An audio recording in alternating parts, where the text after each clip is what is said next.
If mining is to achieve what society needs it to do, trust is going to be absolutely critical to its ability to ensure that it can expand, that it can equally manage the decline of some of those products that are not needed into the future, such as thermal coal, but at the same time that those products that are going to be needed and at much greater levels are going to be able to be provided in a way that communities benefit, local areas where mining operates really sees the relationship between that production and their development, and equally that we know that the transition is built on one of real fairness. And so I think trust is going to be critical to all of that.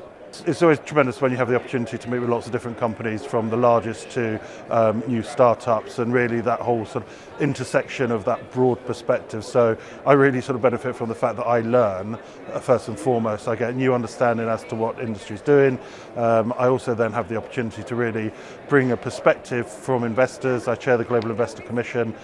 We're really beginning our work in terms of rethinking the way that we invest into the mining sector, and the opportunity just to hear the breadth of views to help shape our thinking is really important. The whole value chain is, it's all interconnected. This can't be done with that broad perspective that it's going to involve the whole value chain. The people that purchase what mining produces, those that supply the technology to the industry as well. We're going to need a lot more joined up thinking.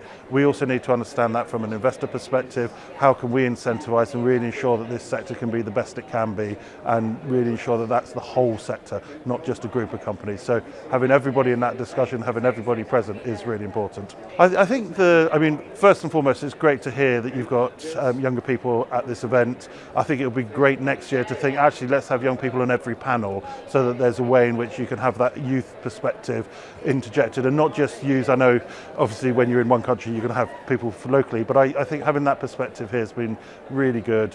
I'm also really enjoying some of the dialogue with different sort of industry and governments as well.